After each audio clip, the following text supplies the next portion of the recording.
What's going on, guys? This is Real Deal Fantasy HQ with your boy LQ back in for another great episode. In today's episode, I got a must-add player watch list. This means guys that are going to be on the waiver wire or probably going to be dropped after week one. Just keep an eye on these guys. Have a close eye and radar for these guys because I'm telling you, at some point you're going to want to add these guys and you want to be able to have them guys locked and loaded in this watch list. So I got 4 guys for you today. So I don't want to waste any more time. So let's get right into the episode.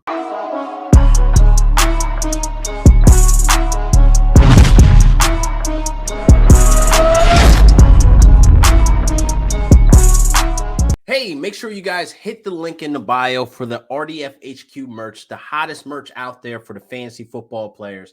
Wolfpack season, they have the RDF HQ t-shirts, fire content only t-shirts, of course. So make sure you guys hit the link down below. So let's get into some business. Now we got watch list players that are must adds. Now my first guy I got for you is Jimmy Graham. Jimmy G is listed as the Bears' second tight end, but I best believe Jimmy G will find his way into the end zone fairly a lot this season. So I definitely think Andy Dalton starting doesn't really have me confident that Jimmy G will make an impact week one, but I want to be there for when the switch happens with Justin Fields being able to move that offense. And when they were able to move the offense, that's a lot of scoring opportunities for Jimmy G to find the end zone. He is a touchdown hog. We already know Jimmy G has his history with other teams, the Saints, Seahawks, et cetera, to be the guy to look for in the end zone. He has that big body frame where he's able to catch the ball at the highest point and box people out as if he's a basketball player. So he is definitely a watch list add, a guy I want to have on my radar, ready to lock and load to add to waivers or when he's eventually dropped, because people like to drop people after week one, overreaction, after week one ads and et cetera. Just make sure Jimmy G is on your watch list. Just watch him closely because he's going to be a guy you want to add once the switch happens with Jimmy G, because I already know it's going to happen. I already know Justin Fields will find his way to the field some point between week 1 and week 3. It's going to happen. It may not be week 1, being that they have the Rams and Aaron Donald. You don't want to put the Lamborghini out there. You want the Kia Soul out there, which is Andy Dalton. So you want him to get his head ripped off, not Justin Fields, because he's definitely in the future for Chicago.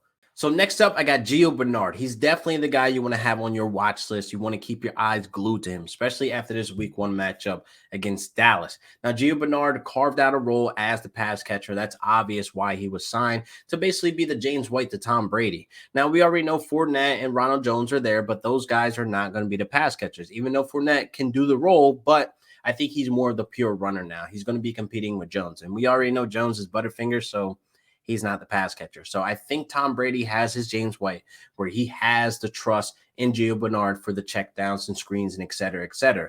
Now, I definitely think Gio Bernard has carved out a very confident role in that offense as a pass catcher, so I don't see him doing anything else. So I definitely think he has the PPR upside to where he can obviously see 6 to 7 targets out of the backfield that can be home runs to where they're like touchdowns to 60 yards, et cetera.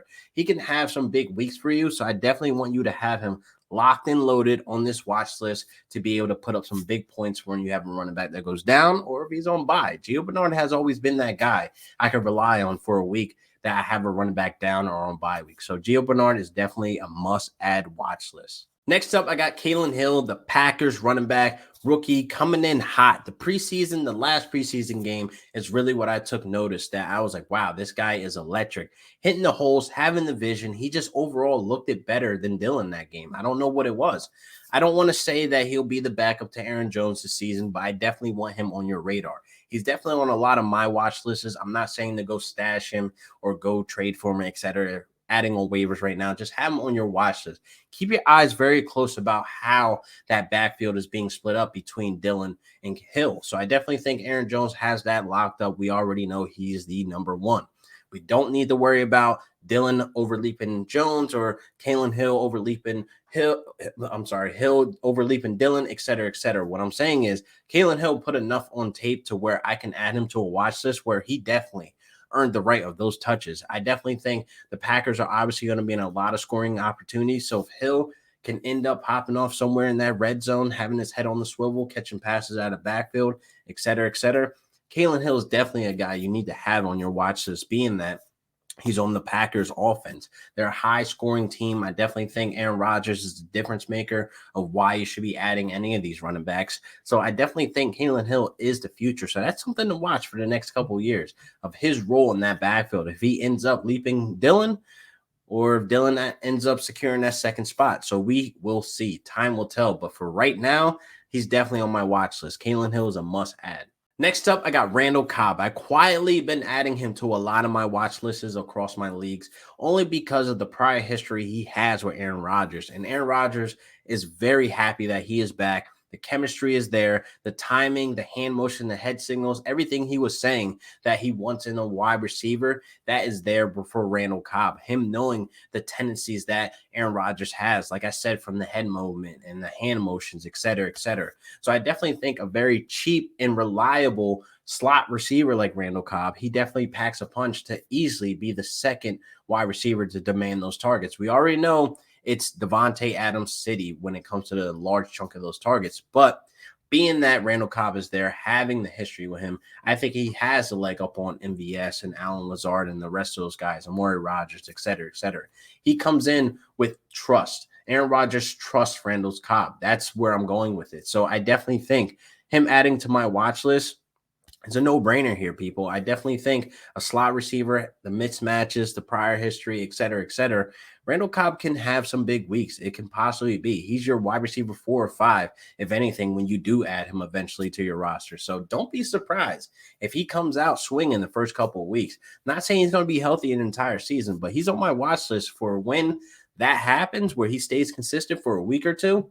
Yeah, I'm gonna add him. I'm gonna add him on that week because I definitely want all parts of this Packers offense. So that wraps up another great episode of Real Deal Fantasy HQ. Make sure you guys hit the link in the bio that you download the Prize Picks app right now. That's where I'll be making all my cash picks there. When you sign up using promo code FCO, they'll be able to match up to your first deposit by $100.